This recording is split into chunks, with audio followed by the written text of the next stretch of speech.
ये हमारे बानूबेन जी है, संयुक्ता आप जी हाँ लेंगे।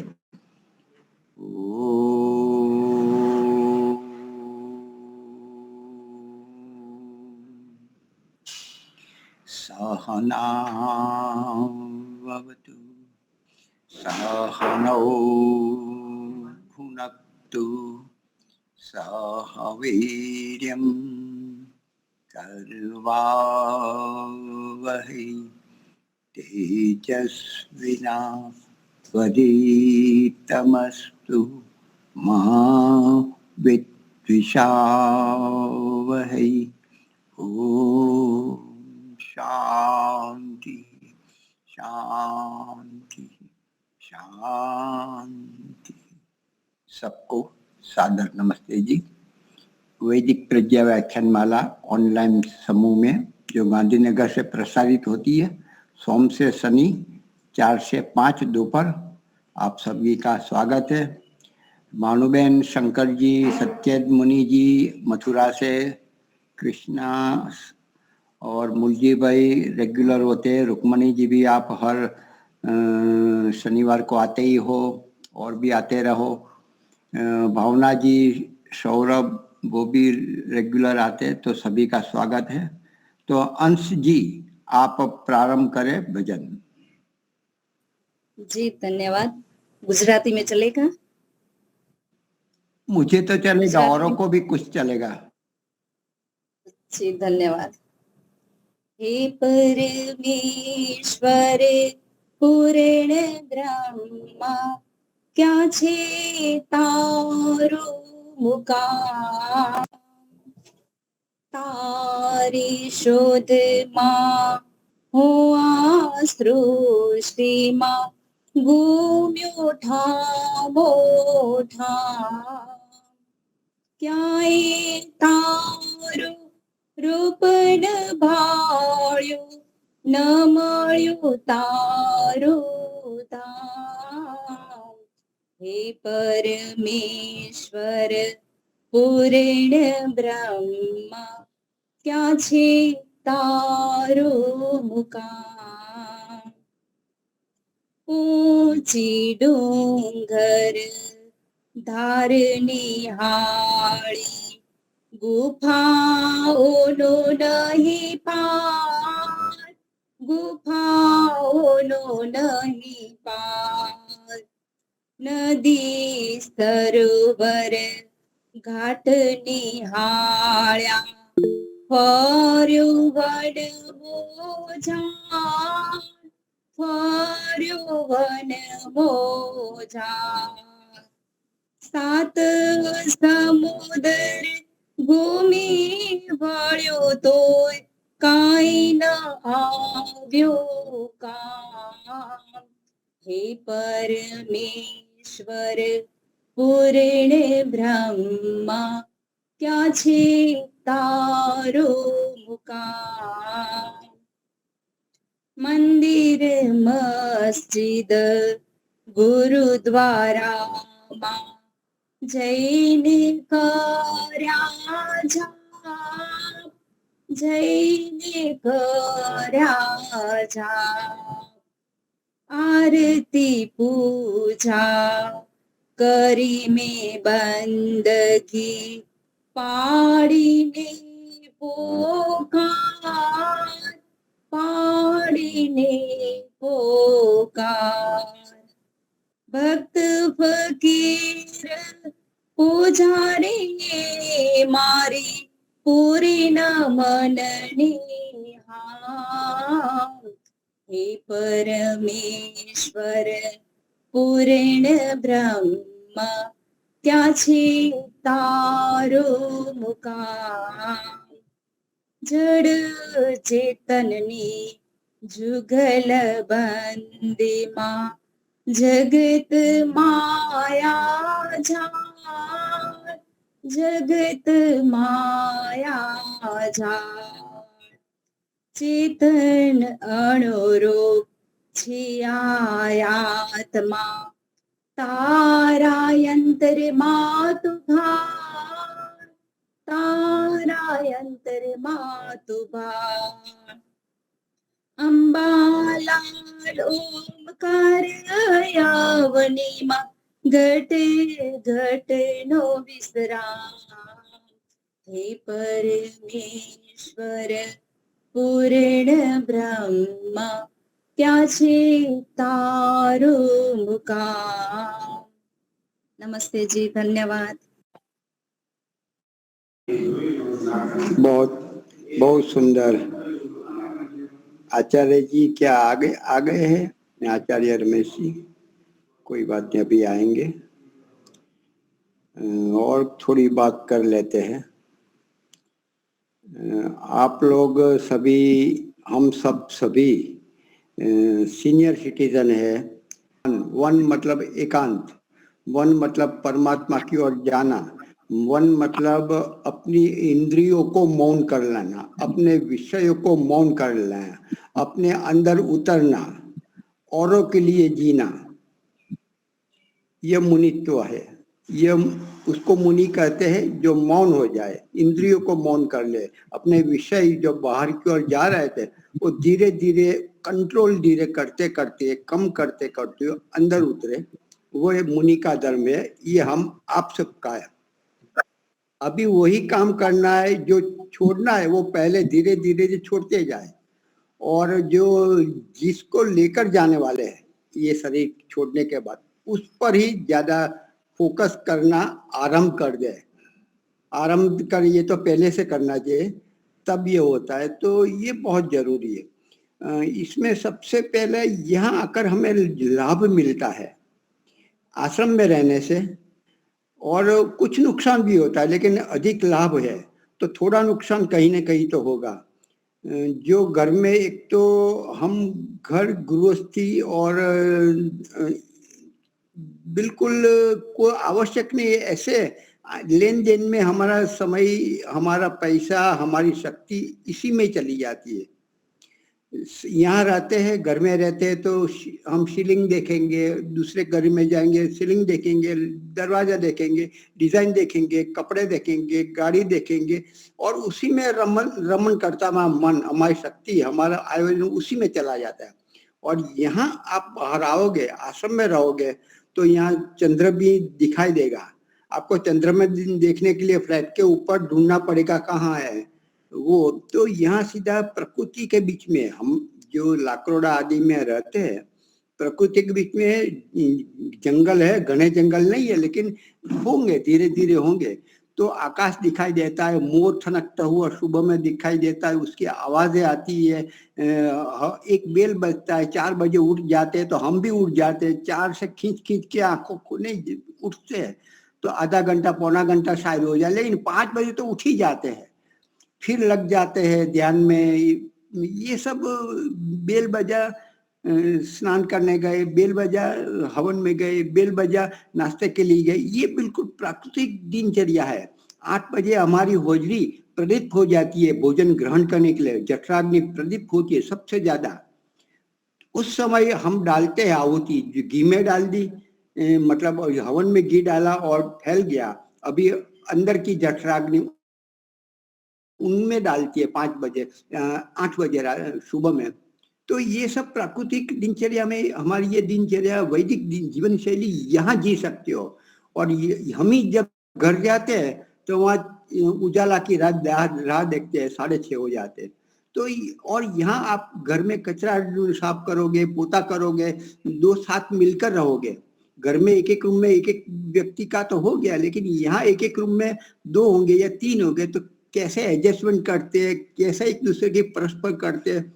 और यहाँ आकर मुझे तो ये सब बेचारे बुजुर्ग है जो चल नहीं सकते, लथड़ रहे, मतलब इस प्रकार की है, जिसकी आवश्यकता है ये लाना है वो लाना है, तो मेरे पास गाड़ी है, मेरे पास अनुभव है, मतलब गांधीनगर आदि का नजदीक है, और भी है।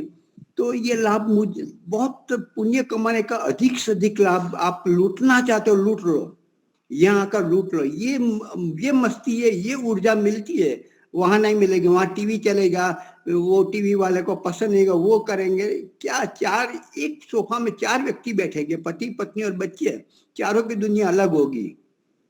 तो ये सब से ये दुनियादारी की झंझट से बिल्कुल छूट जाओगे। ये तो है, खाने में जैसा घर जैसा नहीं होता, लेकिन फिर भी अच्छा होता है। यहाँ के आलू आते स्पेशल मोडासा से आते हैं, स्पेशल मोडा वहाँ से आते हैं जो ऑर्गेनिक होते हैं।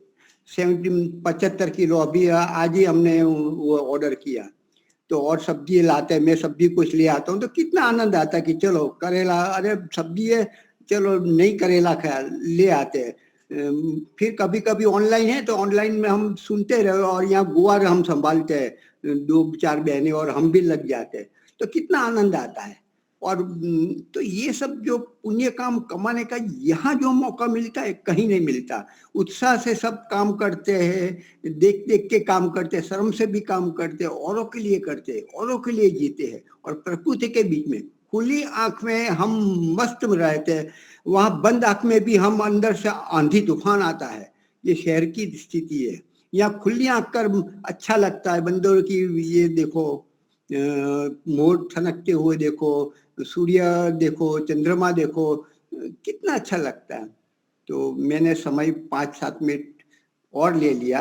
आचार्य जी आ गए होंगे तो मैं उनसे निवेदन करता हूँ, प्रारंभ करें। धन्यवाद।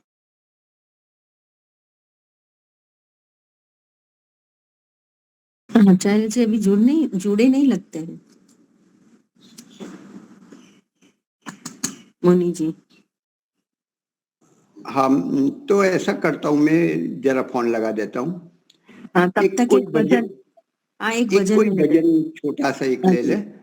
भानुबेन कब से बैठे हाँ हैं? जी, भानुबेन लीजिए आप।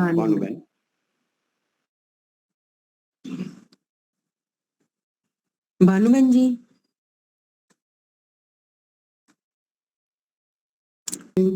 तवे तत्सत्यम अंगिरः, तवे तत्सत्यम अंगिरः। सभी को नमस्ते। प्रभु जी इन प्राणों में वर्णीय तेज भर दो, हे ज्योति भरा जीवन मेरा जगमग कर दो। प्रभु जी इन प्राणों में वर्णीय तेज भर दो। रमे रोम रोम में तू प्रतिपालक हो मेरे, रमे रोम रोम में तू प्रतिपालक हो मेरे। सुख शांति भरे वैभव वरदान ये सब तेरे, सुख शांति भरे वैभव वरदान ये सब तेरे। आनंद सुधा रस से, आनंद सुधा रस से जीवन को अमर कर दो, ए ज्योति भरा जीवन मेरा जगमग कर दो। जग का उत्पादक तू, प्रेरक व विकासक तू, जग का उत्पादक तू, प्रेरक व विकासक तू, श्रुति ज्ञान प्रकाश भी तू, दुख द्वंद विनाशक तू, निज ओज तेज भर कर, निज ओज तेज भर कर मेरे प्राण अमर कर दो। प्रभु जी इन प्राणों में वर्णीय तेज भर दो।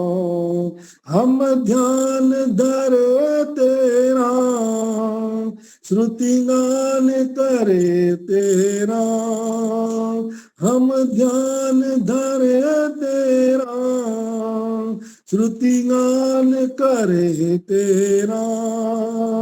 हम प्रेम का अमृत ही नित्य पान करे तेरा, शुचि पूर्ण सुकर्मों से, शुचि पूर्ण सुकर्मों से मेरी नहीं आया, क्या गोद कर, ध्यान दे लूं बंद मैं। कर दो प्रभु जी निब्राणों में, वरणीय तेज भर दो हे ज्योति भरा जीवन, मेरा जगमग कर दो।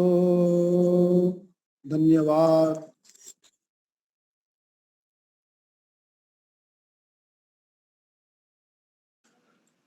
बहुत सुंदर। मैंने फोन किया लेकिन उठा नहीं रहे, कहीं आवश्यकता हो।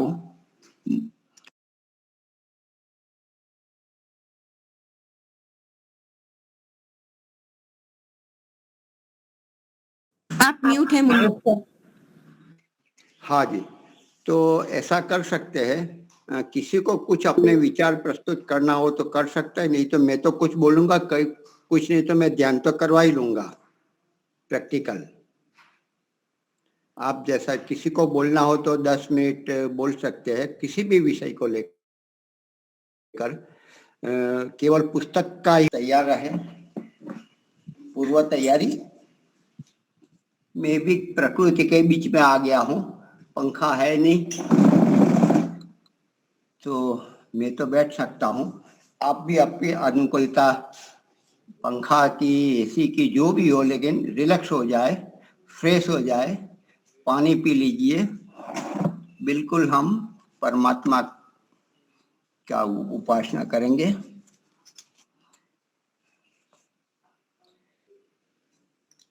अपनी शारीरिक स्थिति बंद आंखों से, आंखों बंद, बंद आंखों से अपने शरीर की स्थिति, करोड़रज्जु सीधी करें, मुख मुद्रा, पूरा शरीर प्रसन्नचित, मृदु, रिलैक्स, किसी भी प्रकार का कोई विचार नहीं, नहीं भूतकाल को, नहीं कोई आयोजन, केवल वर्तमान में बने रहना है। विचार आ जाए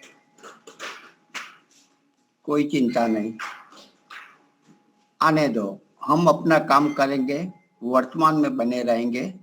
अर्थात जैसे जैसे मैं कहूँ वैसे वैसे करते रहेंगे।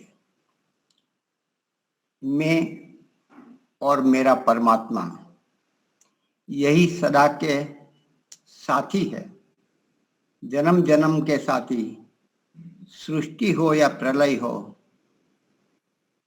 ब्रह्म रात्रि हो, ब्रह्म दिन हो, ये साथ मेरा और प्रभु आपका कभी नहीं छूटना, कभी नहीं टूटने वाला। कभी भी छल नहीं होने वाला, धोखा नहीं मिलेगा।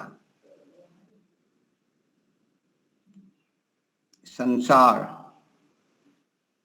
मतलब स्वार्थ की दुनिया, जहां लाभ है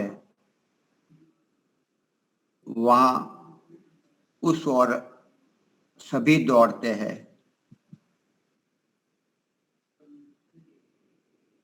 परमात्मा केवल सुख ही सुख देते हैं, दुख कभी नहीं देते। दंड स्वरूप, फल स्वरूप दुख मिले वह भी सुखी ही है। माँ जैसे अपने बच्चे को गंदा होने के लिए,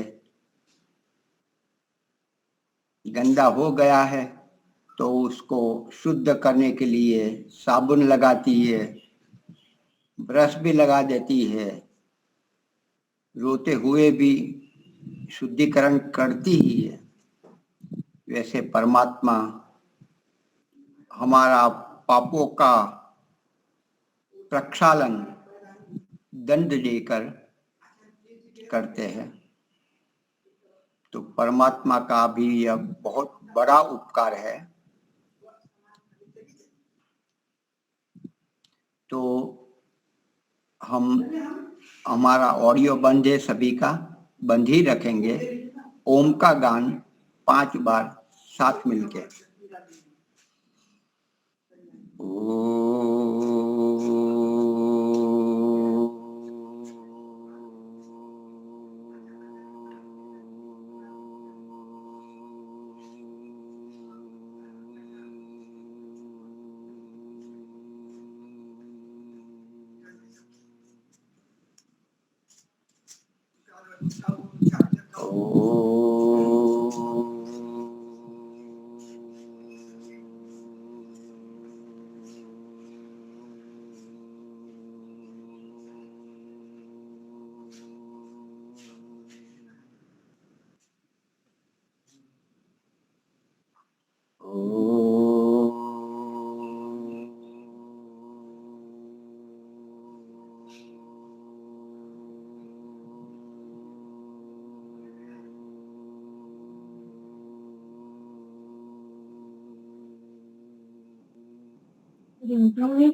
हाँ, धीरे धीरे हम आंख खोलेंगे।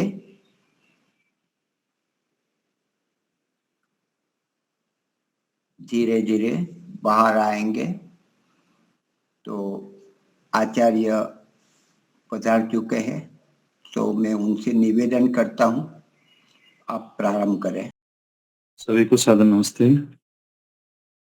अभी किसी कारण से मैं फोन देख नहीं पाया था, टाइम ये हो गया, क्षमा करेंगे। मैं अभी 2-3 मिनट में जुड़ता हूँ, ठीक है? तुरंत में बड़ी प्रेम से जो ये ओम गान करने से जो तरंगा का तरंग है, उसका स्फुरीकरण का जो प्रभाव हमारे शरीर के अंग उपांग नस नाड़ियों में सूक्ष्मता से इतनी व्यवस्थित रूप में बढ़िया तरीके से जाता है, उसका प्रभाव पड़ता है। वो तो विज्ञान और ढूंढेंगे। और जब सीधी मुद्रा, मतलब हम हमारी करोड़रज्जु सीधी हो, हम सीधे हो, किसी भी प्रकार का विचार को हमने रोका रखा हो और केवल आप और मैं, प्रभु आप है और मैं हूँ, ओम का गान करने से बहुत अच्छा शरीर में लगता है, मन में। और मुंह बंद करके भी वो उस प्रकार देंगे तो वो भी तरंगे ऊपर, तो मन मस्तिष्क को शांति मिलती है और सुनने वालों को भी अच्छा लगता है। ये तरंगे अनहद नाद कहो, कुछ भी कहो, तो बहुत अच्छा है। तो इससे बच्चे को भी ऐसे ऐसे करो ना, तो पूरी नींद में चला जाता है। प्रेम है, प्रेम का स्पर्श है, भाव का भी स्पर्श है। वो सबसे बढ़िया से बढ़िया ओम से शब्द, उससे बढ़िया कोई शब्द है ही नहीं। ओम ऐसा शब्द है जो स्वाभाविक है, सहज है, कोई भी बोल सकता है, पशु भी बोल सकता है, शायद वो प्रयास करे तो। यहाँ तक क्योंकि अ से उत्पत्ति है, उ से चलना है और म से विलीनीकरण है, समाप्ति है। तो ये हर शब्द में हर प्रक्रिया में ये तो होती ही है। जो उत्पन्न होता है वह ब्रह्म है, जो आगे चलता है और बढ़ता है वह ऊ है, मतलब वो पालन पोषण करता है, वह विष्णु है। और म है जो प्रलय करता है, जो प्रलय करने का मतलब तोड़फोड़, आकस्मिक तोड़फोड़ नहीं है, लेकिन विधिसर उसका विलीनीकरण करता है। जिस प्रकार से जो प्रिंट करने वाले होते हैं, जो शब्द पहले रखे थे छप गए तो जो शब्द जहाँ है उसी खाने में रखे जाते हैं। वैसे ही परमात्मा ने प्रलय विस्फोट करके नहीं किया, आकस्मिक नहीं किया, लेकिन पद्धति सर किया, और जहाँ जहाँ जो वस्तु रखने वैसे ही रखते हैं, वैसे ही प्रेम पूर्वक विदाई भी होती है। तो इस प्रकार के सृष्टि की रचना, पालन पोषण और सब संगीतमय, सब तालमय है। और जो सुर, बंसी के सुर ताल से निकलते, सुर से निकलते तो अच्छा लगता है, आयु को बढ़ाने वाला, मन को प्रसन्न करने वाला, आत्मा को बल देने वाला होता है। तो ये परमात्मा की हर वस्तु संगीतमय है।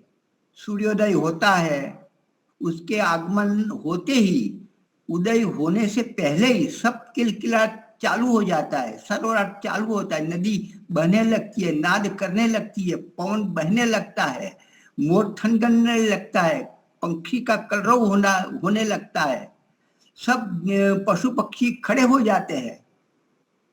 ये सब प्रकृति के लय में सब ताल में ताल पूरा है।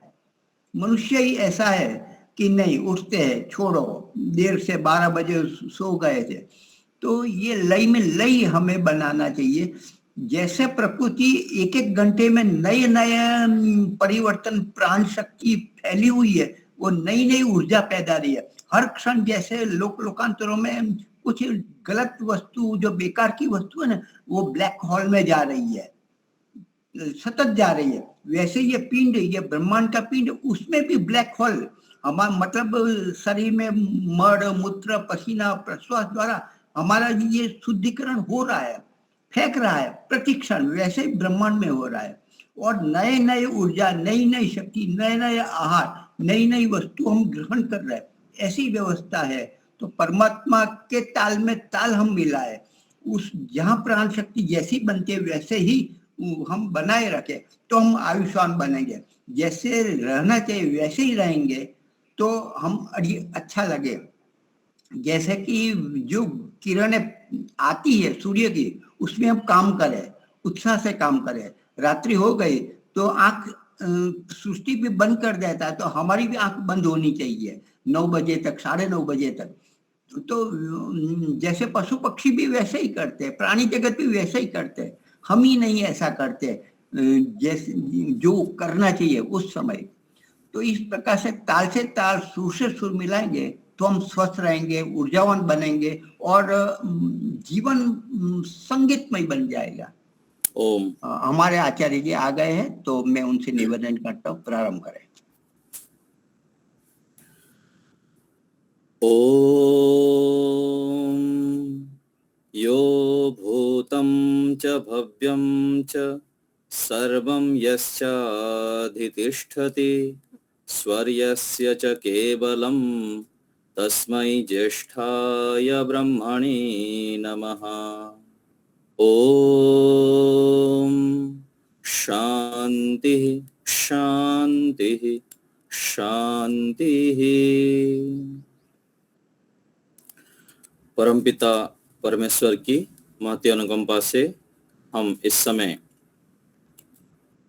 पंचमहायज्ञ के अंतर्गत प्रथम जो ब्रह्म यज्ञ है उस विषय में चर्चा करते हैं। हम सभी सौभाग्यशाली है कि हम भारत भूमि में जन्म होकर निरंतर ईश्वर से जुड़ना और ईश्वर से जुड़ने के लिए जो जो प्रक्रिया है उसको समझ पाते हैं, सुन पाते हैं, जान पाते हैं। जैसे एक उपनिषद के श्लोक में आता है, श्रवणायापि बहुभिर यो न लभ्यः शृण्वन्तोऽपि बहवो यन्न विद्युः आश्चर्यो वक्ता कुशलस्य लब्धा आश्चर्यो ज्ञाता कुशलानो शिष्टः। बहुत लोग ऐसे हैं संसार में जो कि ब्रह्म विद्या, आत्मा, परमात्मा, पुनर्जन्म आदि के विषय में सुनने को ही नहीं मिलता है, और अनेक लोग सुनते हैं लेकिन समझ ही नहीं पाते। ऐसे बहुत बिरले ही होते हैं जो कि इन विद्याओं को समझकर फिर अपने जीवन में, आचरण में ला पाते हैं। तो आचरण में लाने के लिए भी एक प्रक्रिया से गुजरना पड़ता है, पुरुषार्थ करना पड़ता है, फिर वह हमारे जीवन में आत्मसात हो जाता है और वह आचरण में आ ही जाता है। लेकिन अपने पुरुषार्थ, संस्कार, प्रारब्ध, अनेक कारणों से कुछ चीजें हमको बार बार सुनना पड़ता है, समझना पड़ता है और लंबे समय के बाद फिर वह जीवन में आ पाता है। इसलिए हमें कई बार ऐसा लगता है कि मैं इतना सुनता हूँ, इतना पढ़ लेता हूँ, लेकिन मैं आचरण में तो नहीं आता है, मैं ईश्वर की विशेष भक्ति नहीं कर पाता हूँ, ईश्वर से जुड़ नहीं पाता हूँ और जो उन्नति होनी चाहिए वो नहीं हो पाता है। तो इस प्रकार हमें कुछ चिंतन मनन के माध्यम से निरीक्षण करना चाहिए कि क्यों नहीं हो पाता है, क्या कारण है। तो उसके ऊपर जब हम निरीक्षण करते हैं तो इसमें हम निधिध्यासन जो पक्ष है, श्रवण तो हम बहुत कर लेते हैं, मनन तो बहुत कर लेते हैं, लेकिन निधिध्यासन के लिए समय कम लगाते हैं। जब निधिध्यासन के लिए हम समय लगाएंगे, उसके ऊपर केंद्रित होंगे, तब फिर व्यवहार में और साक्षात्कार जो कहा गया, श्रवण, मनन, निधिध्यासन, फिर साक्षात्कार, आगम काल, स्वाध्याय काल, प्रवचन काल और व्यवहार काल। कई बार हम बहुत सुन लेते हैं लेकिन किसी को बताते नहीं हैं अथवा दूसरे को पढ़ाते नहीं हैं। जब दूसरे को हम पढ़ाते हैं, बताते हैं, सिखाते हैं तो हमारी जो विद्याएं हैं, पढ़ा हुआ, सुना हुआ जो बातें हैं, वह जल्दी व्यवहार में आ पाता है। तो हमें प्रयास करना चाहिए, जो हम पढ़े हैं, सुने हैं, उनको निधिध्यासन के माध्यम से पक्का करें। और जो दूसरे प्रक्रिया कहा गया कि हम दूसरे को पढ़ाएं, सुनाएं, बताएं, जनाएं, यह करने पर हमें विशेष लाभ होता है और शीघ्रता से हमारे जीवन में आ पाता है। जैसे हम स्वयं ध्यान का अभ्यास करेंगे तो इतनी उन्नति नहीं हो पाएगी, हम किसी को सिखाने लग जाएंगे तो शीघ्रता से हमारी भी उन्नति होती है और दूसरों को भी हम लाभान्वित कर पाते हैं। प्रत्येक विषय, कोई भी विषय जो हम पढ़े हैं, सुने हैं, वैदिक ज्ञान विज्ञान, यह हम इसके ऊपर निरीक्षण कर सकते हैं और इसका प्रयोग करके हम देख सकते हैं। तो ब्रह्म यज्ञ, ध्यान, उपासना क्यों करनी चाहिए और विशेष इसके ऊपर हमें बल क्यों देना चाहिए? क्योंकि जब हम सारे शास्त्रों को देखते हैं, ऋषियों को देखते हैं, महापुरुषों को देखते हैं, सारे विद्वानों को देखते हैं, तो सभी के मूल रूप में जो फोकस रहता है अथवा जो सार रूप में कहा जाता है, वह क्या है? ब्रह्म है, ईश्वर है। यदि हम उसको प्राप्त करना नहीं चाहते हैं, उनके लिए समय नहीं लगाते हैं, ईश्वर से नहीं जुड़ते हैं, तो सारे कार्य क्या है? गौण हो जाता है। और बुद्धिमान व्यक्ति गौण कार्य को नहीं करता है, मुख्य कार्य को करता है। तो हमें यह विचारना है कि मैं क्या कर रहा हूं, मुख्य कार्य कर रहा हूं अथवा गौण कार्य कर रहा हूं। लौकिक जितने भी कार्य हैं, इन सभी कार्यों को करने के साथ साथ क्यों कहा जाता है कि पंचमहायज्ञ करने के लिए गृहस्थी को?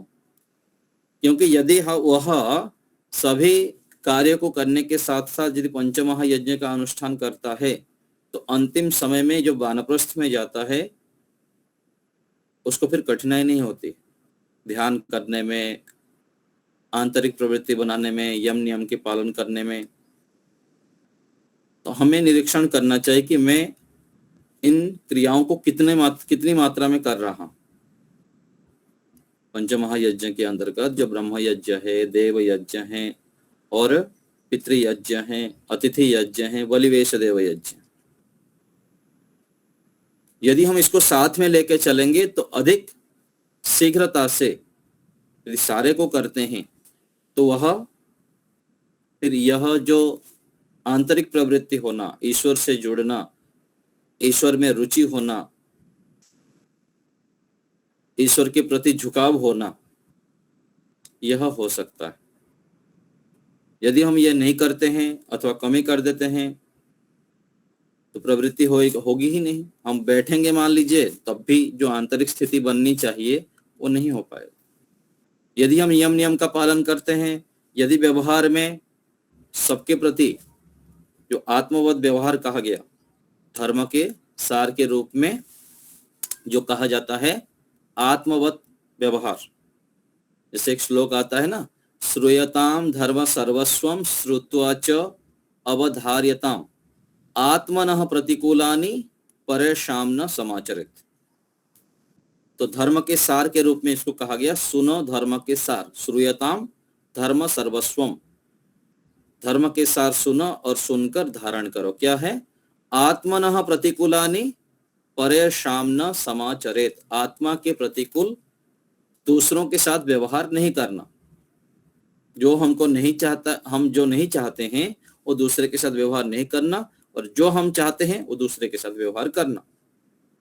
जब हम ऐसे व्यवहार करते हैं, आत्मबोध व्यवहार करते हैं सभी जगह पर, जहां पर भी हम जिस दायित्व में हैं, तो यह करते हुए जो पालन करते हैं, लंबे समय तक करते हैं, तो आगे चलकर जब हम ध्यान, उपासना, साधना आदि करते हैं तो वहां पर विशेष ईश्वर से हम संबंध जोड़ पाते हैं।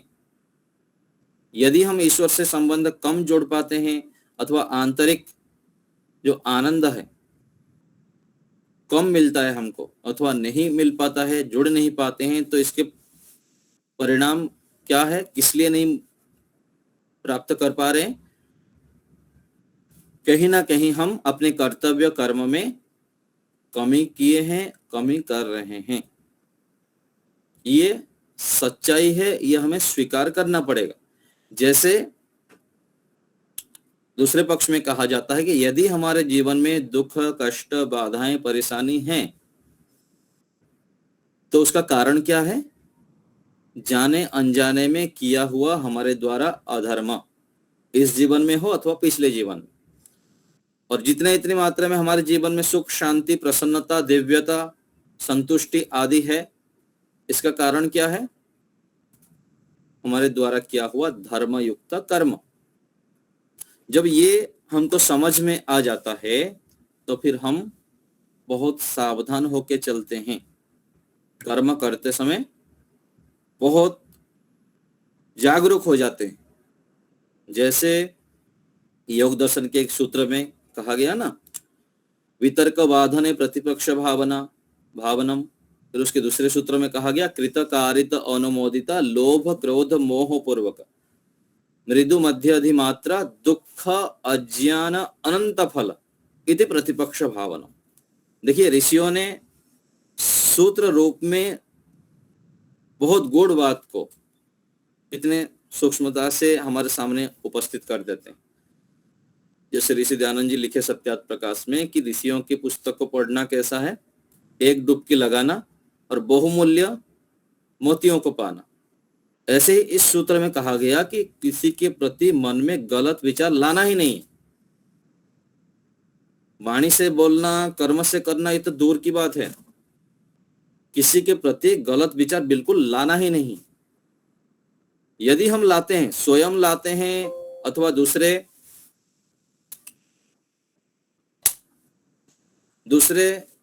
को प्रेरित करते हैं, कोई करता है, अनुमोदित हम कर लेते हैं, तो ये तो दूर, करना ही नहीं है, ना कराना ना अनुमोदित करना। क्यों कहा गया? क्योंकि यदि हम ऐसे करते हैं तो दुख मिलेगा अभी तुरंत। गलत विचार लाते हैं, गलत कोई प्रवृत्ति करते हैं तो स्वयं तुरंत दुखी होते हैं, दुख सामने आ जाता है, अज्ञान उत्पन्न होता है और अनंत फल, इस जीवन भर भी हमको दुख मिलता है और कई जन्मों तक दुख हमारे पास आ जाता है।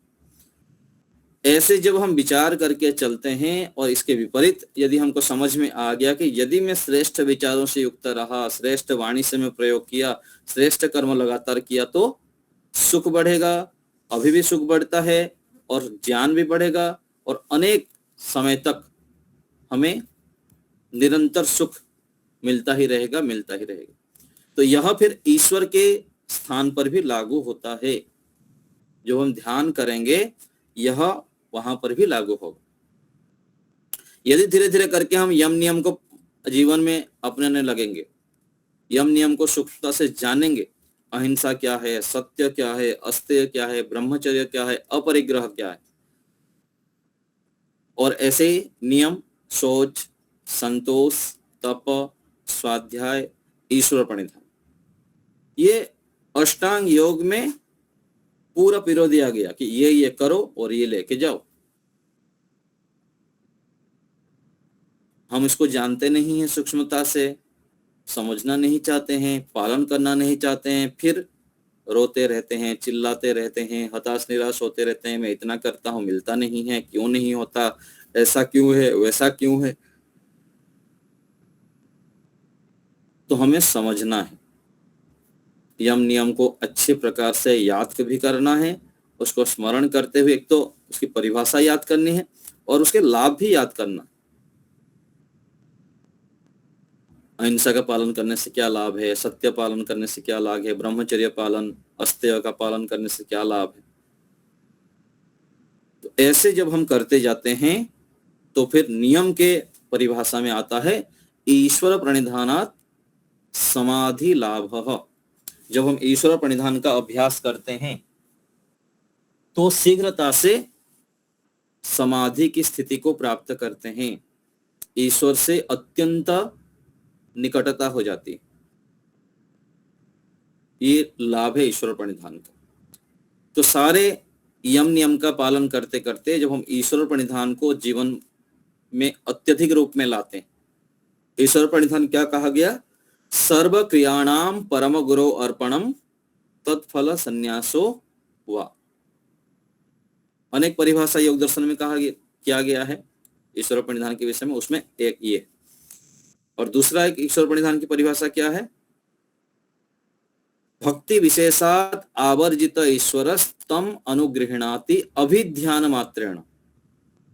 भक्ति विशेष, भक्ति विशेष जब हम करते हैं और परमात्मा के प्रति समर्पित हो जाते हैं तो तम अनुगृह्णाति अभिध्यान मात्रेण, तुरंत तुरंत मिलता है। और जो लंबे समय तक ईश्वर के आज्ञा का पालन करते हैं, ईश्वर के सानिध्य में रहते हैं, उनको अनुभव होता है। एक सेकंड भी देरी नहीं है ईश्वर के न्याय व्यवस्था में, ईश्वर को प्राप्त करने में, ईश्वर की सानिध्य के और बढ़ने में। जैसे कहते हैं ना, कई बार लोग ऐसे बोल देते हैं ईश्वर के ये में देर है लेकिन अंधेर नहीं। ये गलत है। ईश्वर की न्याय व्यवस्था में देर बिल्कुल भी नहीं है, तुरंत न्याय होता है। यदि हम अच्छे प्रकार से बुद्धिमत्ता से चलेंगे तो जब मांगो तब मिलता है, लेकिन उसके लिए शर्त है और लंबे पुरुषार्थ करने पर ये समझ में आएगा, नहीं तो समझ में ही नहीं आएगा ईश्वर क्या है, पता नहीं ईश्वर होते हैं कि नहीं होते हैं, मिलते हैं कि नहीं मिलते, ऐसे ही कंफ्यूजन में ही हमारा जीवन चला जाएगा। तपना पड़ता है, अपने आप को जितेंद्रियता से युक्त करना पड़ता है। सांसारिक भोग वासनाओं को भी भोगते रहेंगे और हम सोचेंगे कि फिर ईश्वर भी हमको मिल जाए, ईश्वर के दिव्य आनंद को भी हम प्राप्त कर लें, ये संभव नहीं है। तो यम नियम के विषय में हम अच्छी प्रकार से जानें, उसको पालन करने के लिए अत्यधिक पुरुषार्थ जब करेंगे तो ध्यान में भी हमारी प्रगति होगी और विशेष ईश्वरीय आनंद की ओर हम बढ़ सकते हैं। और तपस्या करें, हानि लाभ मान अपमान सब स्थिति में हम जब यम नियम का पालन नहीं छोड़ते हैं, सार्वभौम महाव्रतम कहा गया, यम नियम का जो अनुष्ठान है उसको कहा गया सार्वभौम महाव्रतम। कभी कर दिया कभी नहीं किया, अभी हम देखिए, हम अपना निरीक्षण कर सकते हैं, कितना ध्यान करते हैं रोज, कितने संध्या करते हैं, कभी कहीं गए तो छूट गया, कभी यज्ञ छूट गया, कभी संध्या छूट गई, कभी कुछ अलग अलग आलम्बन में यहाँ पर हम फंस जाते हैं। यहाँ पर कभी शादी विवाह हो गया तो वहां चले गए, कभी कुछ छूट गया, कभी कहीं गए तो कुछ छूट गया।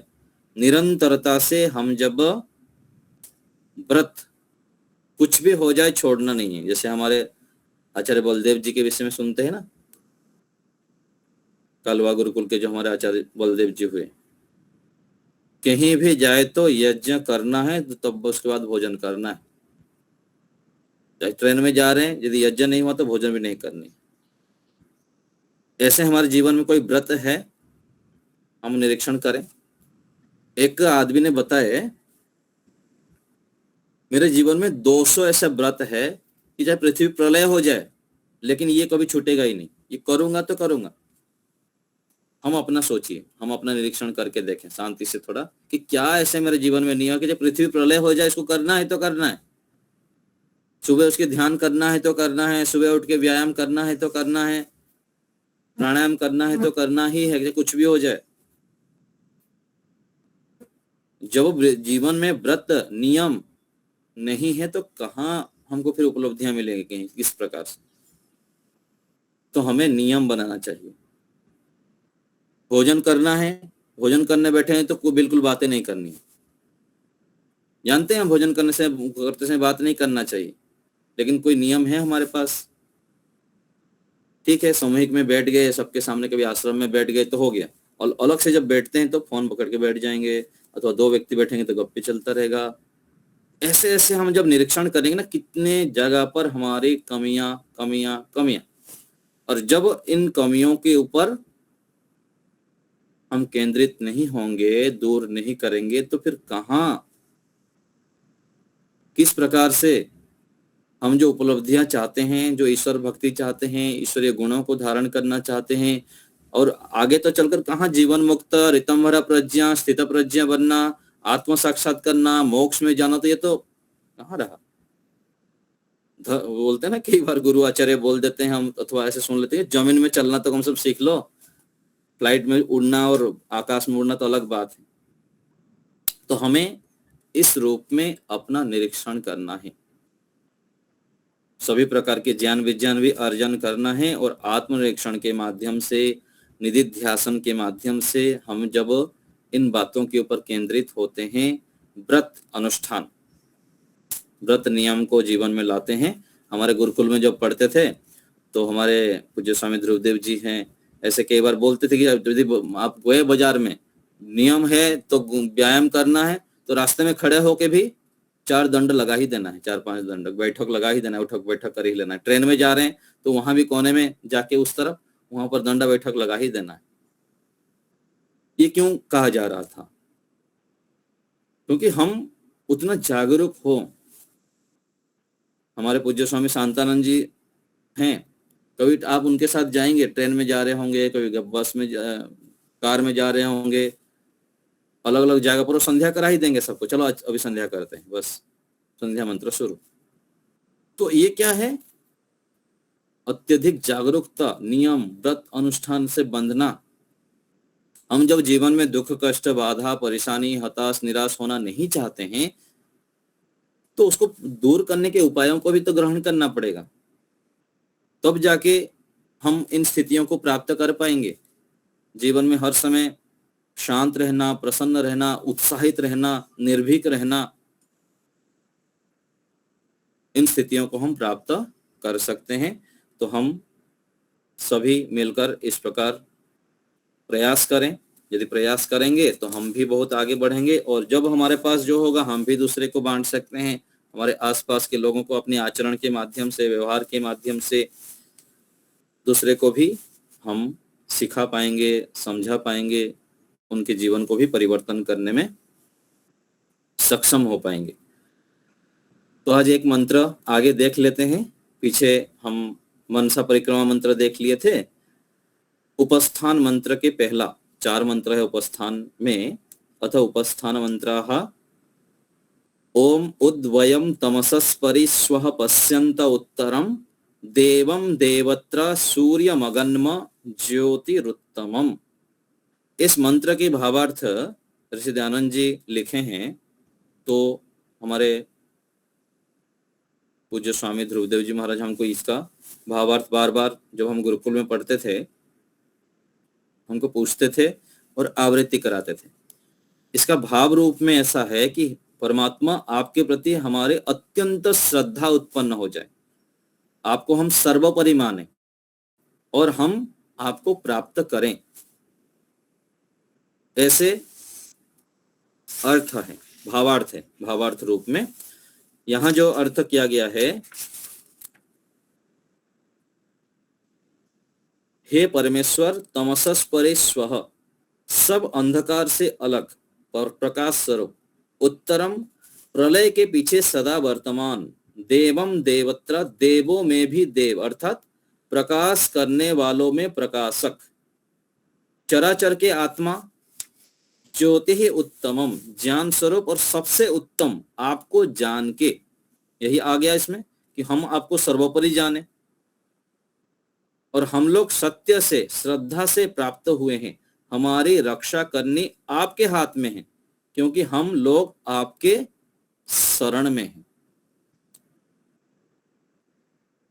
ऋषि जो अर्थ करते हैं वो बहुत सारगर्भित, संक्षेप में और गूढ़ अर्थ छिपा हुआ होता है। एक एक शब्दों को हम जब देखेंगे, शांति से बैठ के विचार करेंगे, निश्चय करेंगे, तब समझ में आएगा इसमें क्या कहा गया। परमात्मा सब अंधकार से अलग हैं और प्रकाश स्वरूप। वैदिक साहित्य में प्रकाश का अर्थ ज्ञान, परमात्मा ज्ञान से युक्त है, ज्ञान के भंडार है, सब अंधकार से अलग है। हम जब अंधकार से जो परे हैं, अज्ञान से परे हैं, पूर्ण ज्ञान से युक्त हैं, उनके सानिध्य में बैठेंगे, उनको स्मरण करेंगे, तो हम क्या हो जाएंगे? हम भी अंधकार से परे हो जाएंगे, ज्ञान से युक्त हो जाएंगे। ऐसे को योग दर्शन में कहा गया, ततः क्षीयते प्रकाशावरणम। जब हम यम नियम का अनुष्ठान करते हैं, प्राणायाम करते हैं, श्रेष्ठ गुणों को धारण करते हैं, तो क्षीयते प्रकाशावरणम, जो क्षिप्त मूढ़ विक्षिप्त अवस्था है, जिसको योग दर्शन में कहा गया वृत्ति सारूप्यम इतरत्र, अपवाद रूप में कुछ लोगों को छोड़कर अधिकांश वृत्ति सारूप्यम इतरत्र में युक्त रहते हैं। हम सब रजोगुण और तमोगुण से अधिकतर युक्त रहते हैं। कोई विरले होते हैं जो विशेष एकाग्रता से युक्त रहते हैं, सत्व में प्रतिष्ठित रहते हैं। तो जब हम ईश्वर की उपासना करते हैं, ईश्वर के सानिध्य में बैठते हैं, तो हम प्रकाश के जो आवरण हैं, रजोगुण तमोगुण हैं, वो सब हटा पाते हैं, हट जाता है। प्रलय के पीछे भी परमात्मा विद्यमान है। भूत भविष्यत वर्तमान प्रत्येक समय में परमात्मा विद्यमान है। पीछे भी थे, अभी भी है, आगे भी रहेंगे।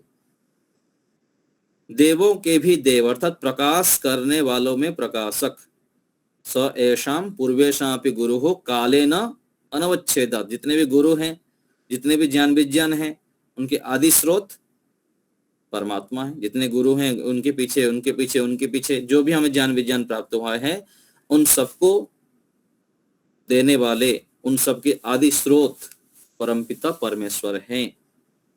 चराचर के आत्मा, परमात्मा कैसे हैं? जैसे शरीर के अंदर आत्मा ना हो तो सब खत्म। ऐसे ही संसार से यदि परमात्मा को हटा दिया जाए तो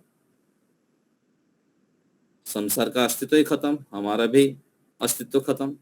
जैसे कहते हैं ना, परमात्मा तो है नहीं, कहाँ है परमात्मा? तो कह रहे आप हैं तो परमात्मा भी है। यदि आप है अपने आप को मानते हैं तो परमात्मा भी है। आप कहाँ से आए? हम कहाँ से आए?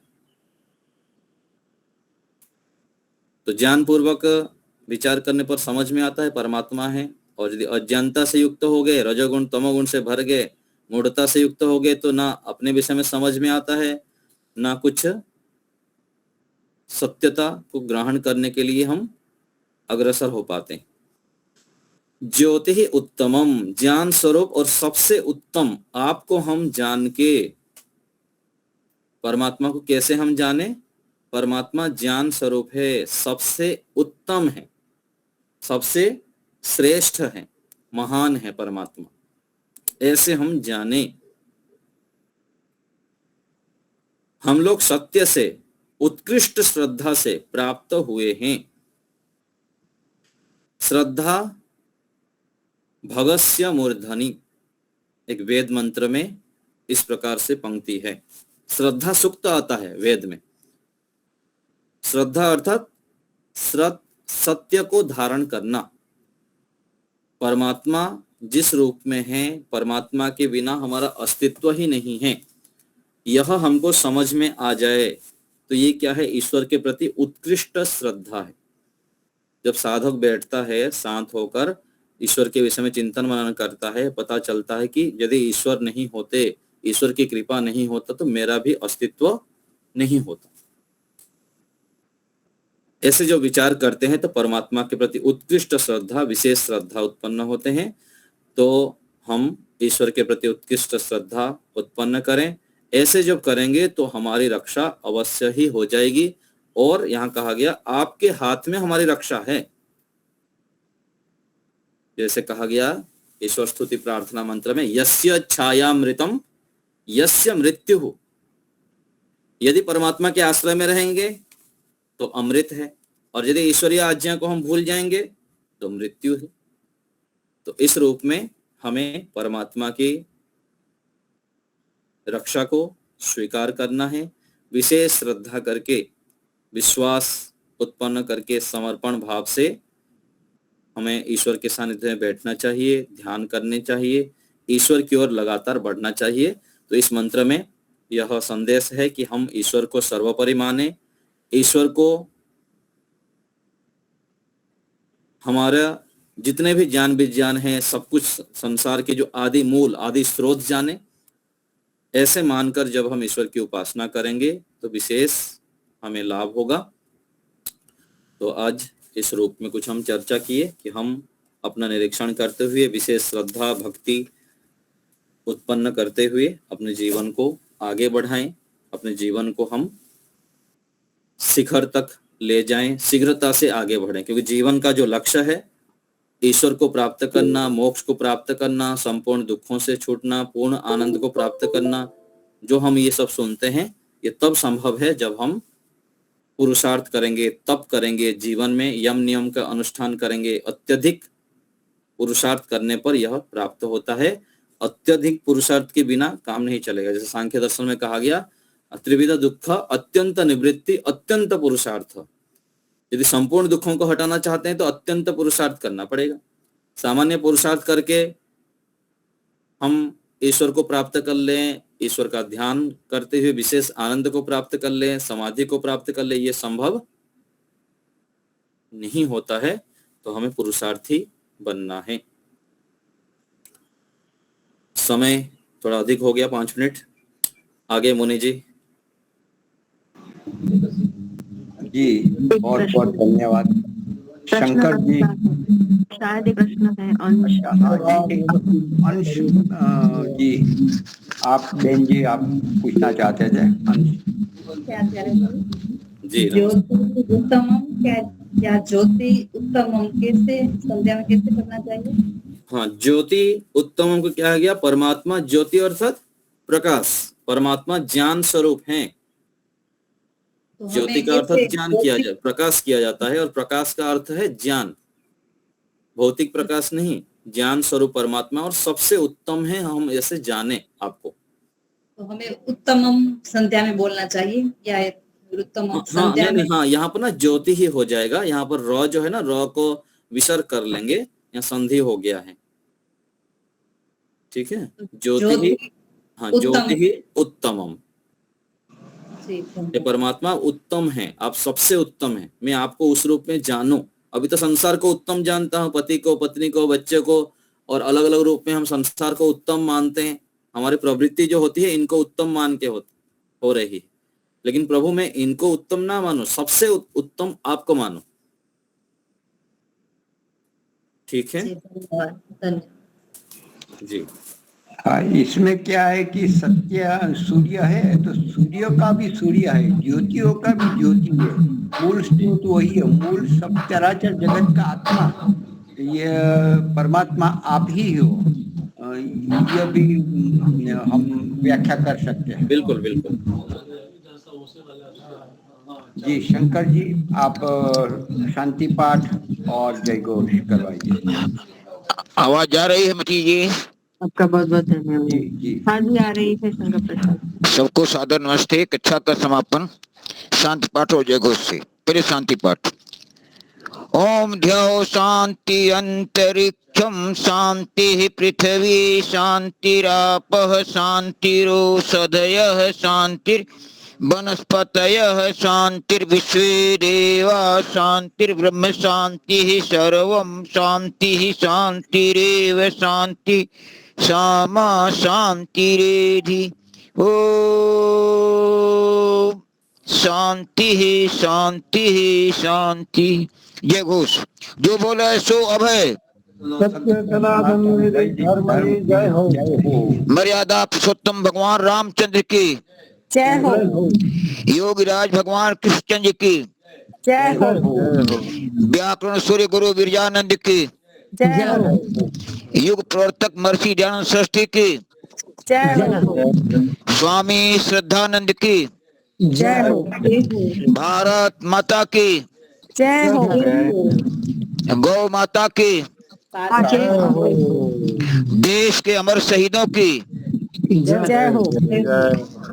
वेद की ज्योति ओम का झंडा आर समाज सत्यार्थ प्रकाश घर घर हो गए। सत्यार्थ प्रकाश प्रणव ध्वनि